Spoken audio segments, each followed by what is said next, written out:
Hello, Björn. Welcome to the show. Hi, Kari. Nice to see you. It is really nice to see you, and it's like, from one continent to the other.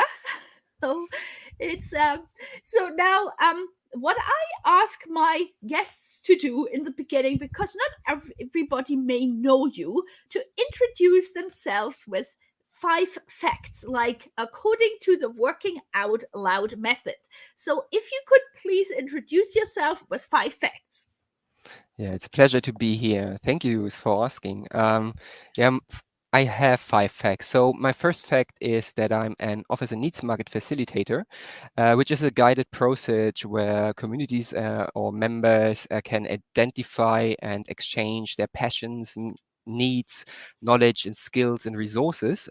It's a really, really nice concept. This is first fact. The second one is that I'm the founder of the Empathy Lounge, which is a space for practicing empathy. The third fact is I'm also a trained pastry chef, and I made the Monster Book of Monsters for one of the birthday parties for my daughter in 1 year. So based on the Harry Potter movie design. Fourth fact is I used to live for 6 years in the UK over the last 6 years, and I'm currently living in a motorhome with my families.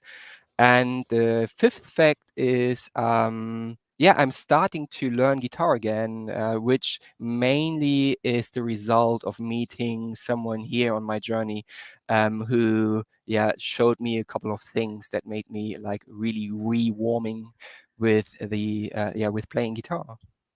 Well, thank you so much for sharing. And you're definitely my very first guest that is in a motorhome as we are recording this show. So, super appreciative. And we will talk about this a little bit later.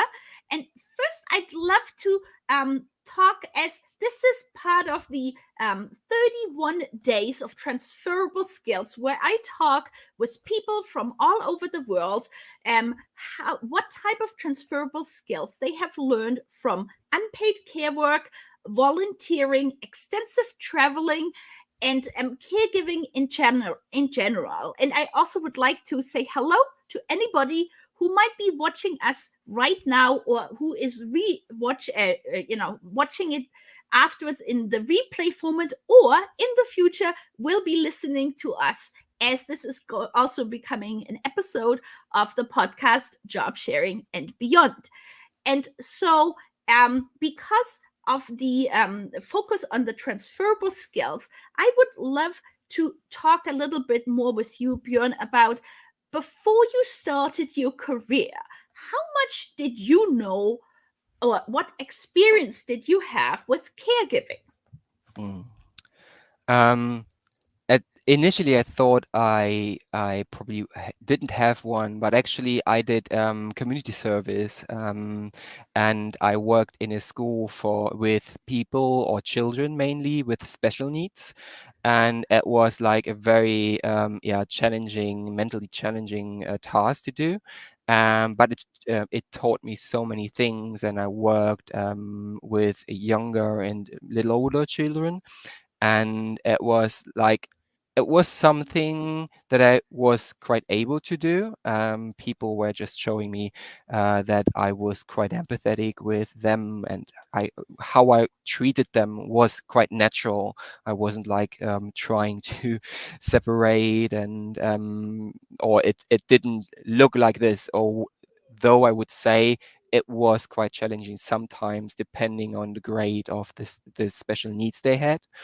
And I would even argue that, in my personal opinion, at least 50% of our professional work should be actually every single year in community service, throughout different community works that we have in our society. I learned so much from it, and I'm valuing so many people, what they do in their daily life and for every single day.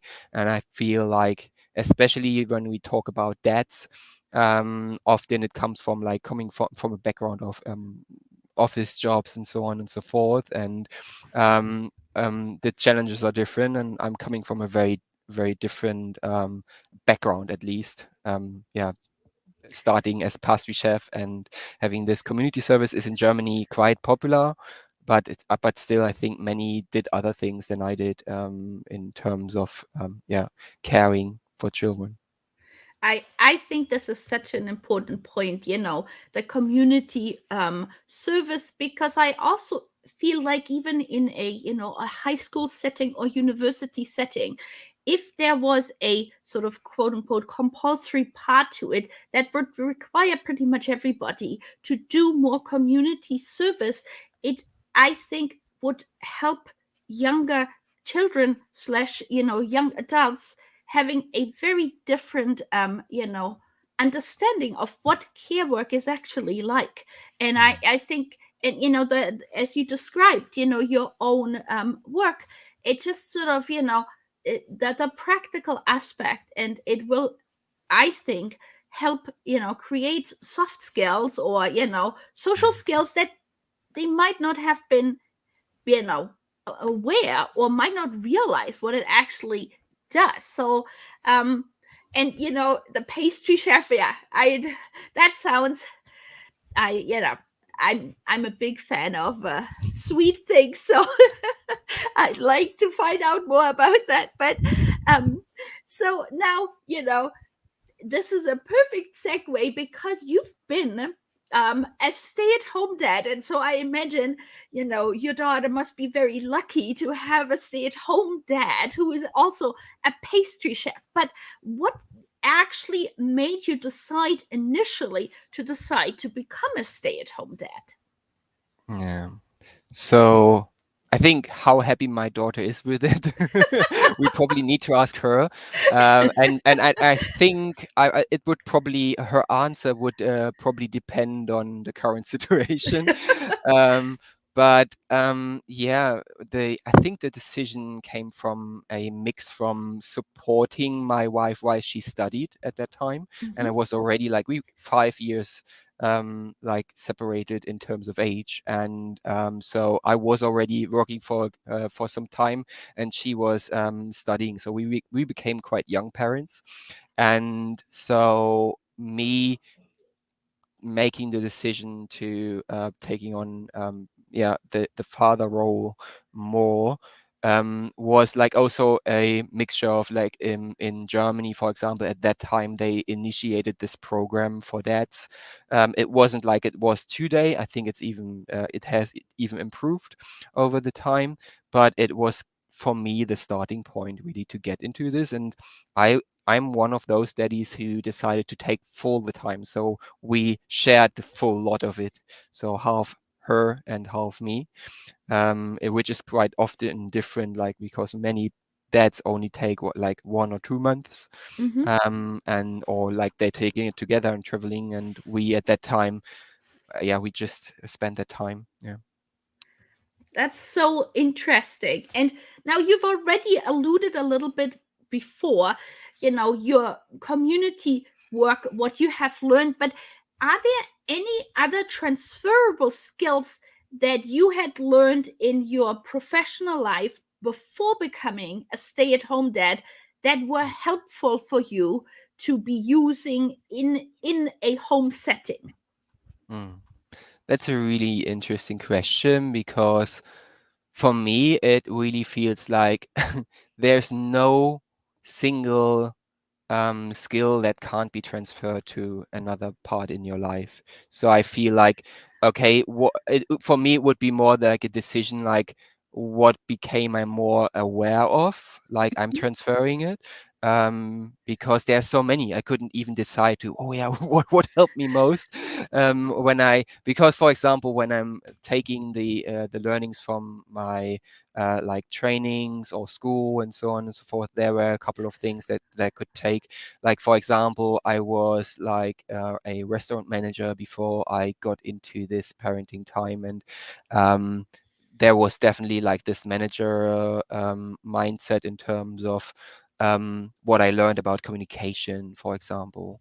and leading and such things. Although I didn't need it at that time that much because she was quite young. At the first time, it was just like being there, uh, and yeah, I also wasn't scared about like having contact with my daughter in terms of like caring, like doing the proper care work with changing nappies and all this stuff. I never felt like this was a challenge for me. Yeah, this was something. Is there something else?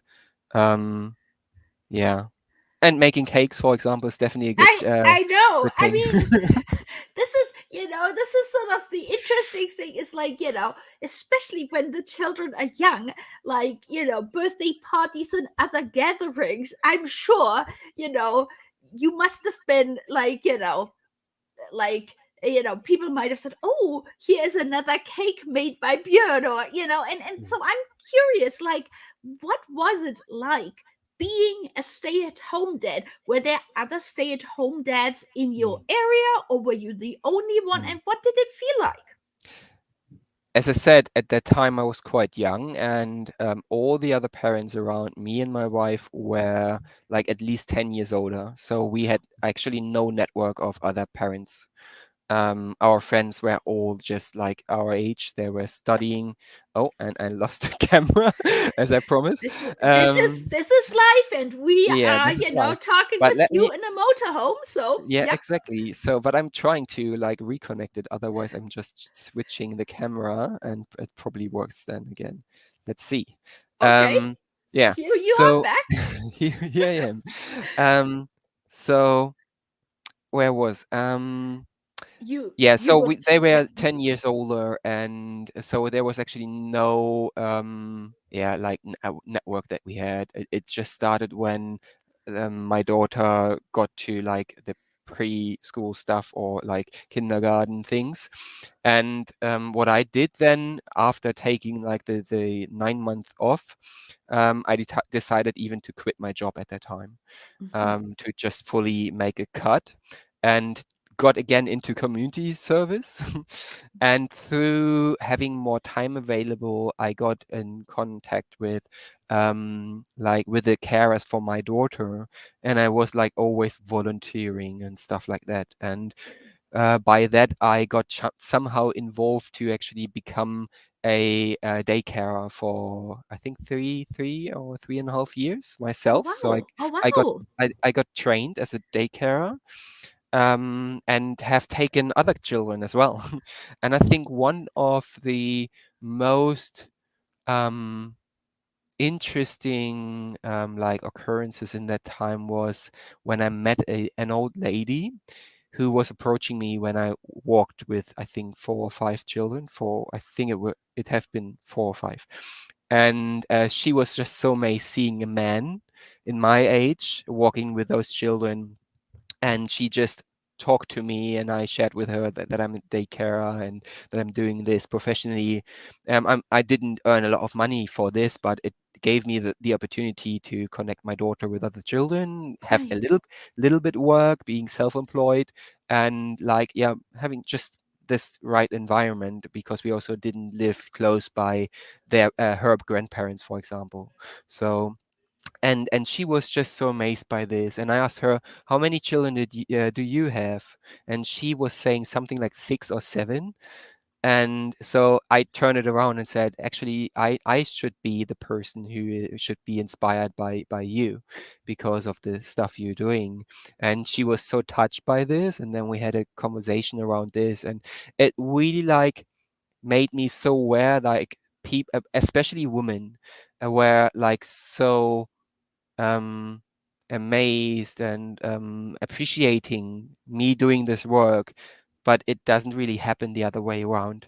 So I have become, not through this, I think it started even before, but I'm really an advocate for woman position, because I think we are quite unconventional in many things, and I think one of the reasons is that actually over the last years, or since my daughter is born, she's 12 now, most of the time we had like reversed roles. So I took the main time, of like carrying stuff, which gives me quite an insight of how women feel often, but with the addition of being a man and like having like just having other challenges on the one hand, but becoming or getting appreciation for things that a woman often doesn't get. That was quite teaching for me. Thank you so much for sharing, Björn. And I'm really appreciative. I'm very appreciative of your advocacy because I agree. It's, I would say in general, like, care work as a whole, I feel is still very much undervalued. And so for you to, make a point in, emphasizing the importance, and especially as there are a lot of women, as you said, who it often is sort of like, well, maybe taken for granted, really, all the, the work. So I'm super appreciative. And now I'd like to know, so, with your current professional life as a coach, and all the other things you do, what do you feel, what transferable skills do you feel you gained from your time as being a stay-at-home dad that is really helpful now? Mm. I think because for someone who doesn't know me or never worked with me, it probably appears quite weird, like having me like this career change and now being a life coach.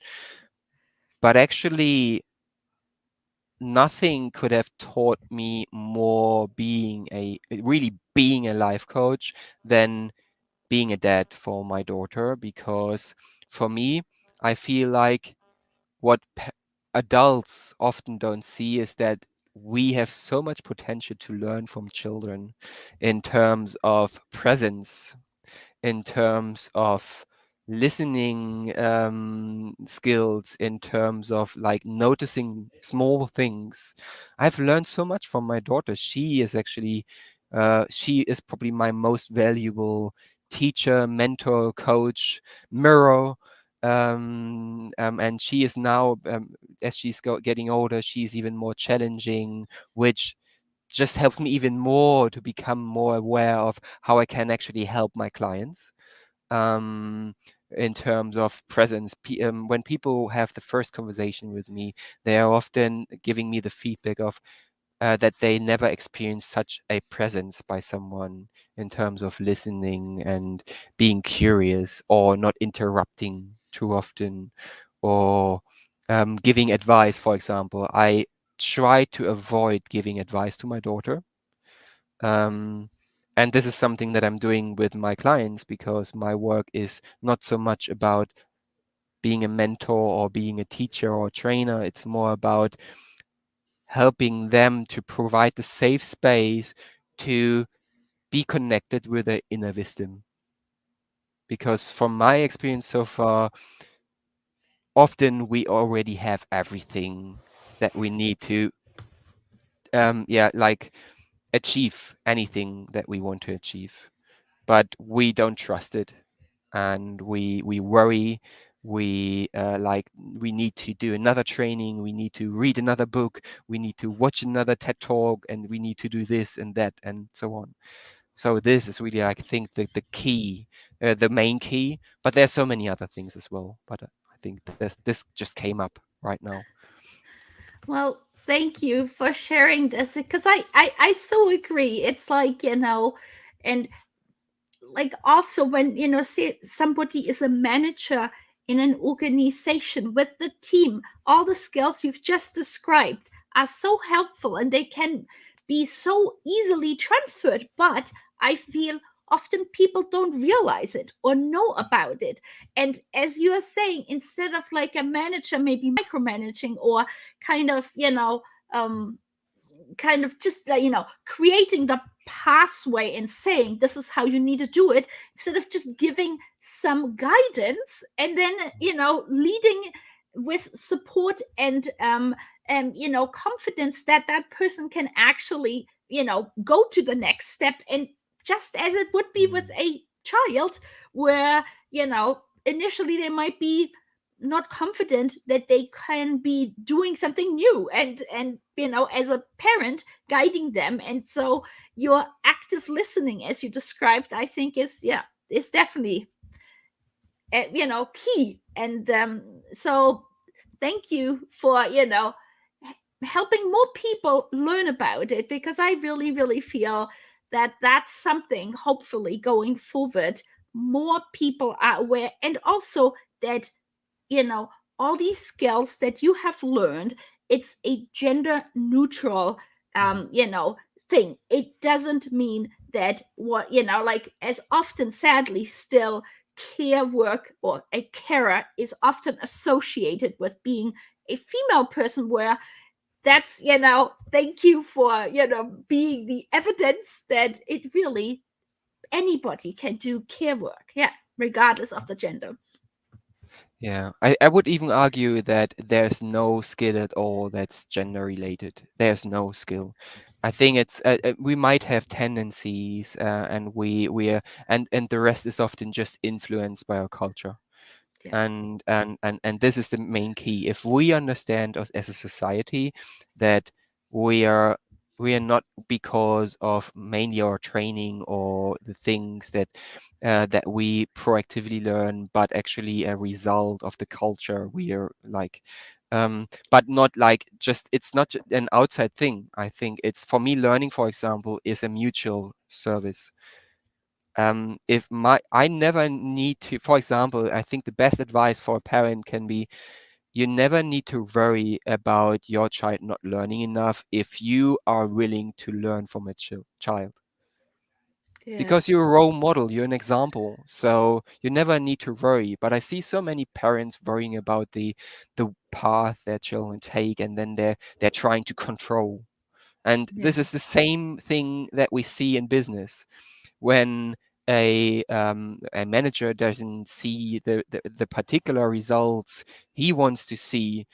They want to control, and they're doing this manage stuff and so on. But actually, the willingness to first learn from actually the people that working with you, working for you, and exchange having this exchanging experience, it would be so much more beneficial for everybody. But yeah, we're not quite there yet.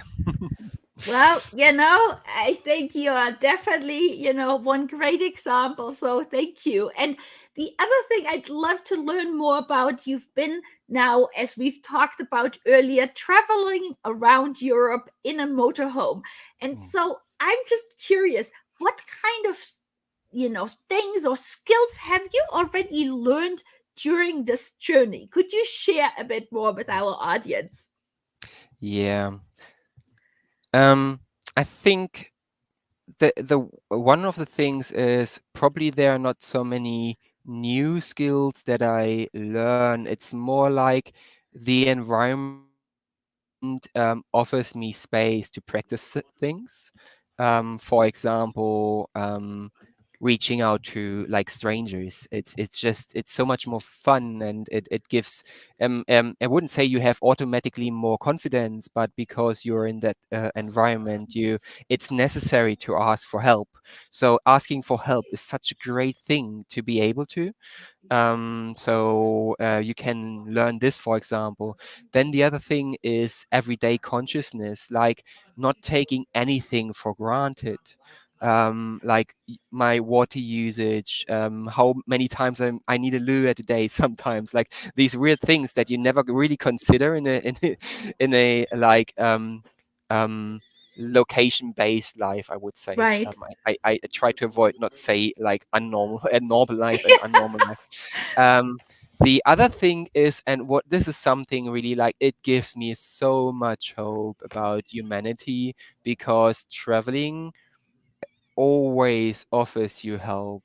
It's like there's such a community sense that you will experience when you open up to travel, open up to reach out to people. I ordered my first beer, for example, and fries in Spanish, for example, and people are just becoming delighted by your effort.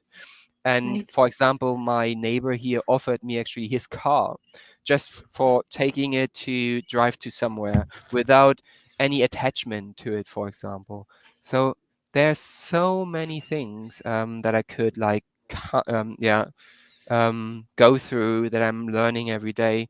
And yeah, traveling itself is just such an individual experience. So yeah, again, like community sense is one of the things. And for me, there are many learnings. I could like share a list of many learnings with you afterwards, or like share a link where I share these in the near future. But it's really like having the space for practicing what's already within me, and just wants to have the space, like guitar playing. I Mhm. would argue that I'm very good at playing guitar, but my main problem was not being able to play guitar. I never took the effort to play it actually, but having the space and like the right environment that helps me just made me so excited that I'm now really um try to learn every day, at least a little bit. But I mean, this is so interesting. And now, are people able to follow you guys on your journey, and where would they, learn more about it? Yeah, so so far we haven't managed to write too much about it, but we're writing about this. So there's a Medium page that we are having, and the project is calling On Tour with You. So I think if you Google it and you put my name onto it, you should find the page. I have started 2 articles so far, but my wife is also writing about this. So because we're looking at our journey from different perspectives, and Hmm. even I hope my daughter is publishing a few things. Because she is quite a gifted writer, so I'm really hoping that she, yeah, tries to put something out there. And so yeah, um, it's about so many things. For on the one hand, if for us it's a learning journey in terms of sustainability, so we are meeting different projects and communities that are caring for sustainable approaches. And one of the key things for setting up something is often community. So and this is like my main subject, for example. How do communities structures themselves? What are their challenges? How do they overcome their challenges? And we also try to involve ourselves with the skills that we're having. So it's also like a skill exchange journey as well.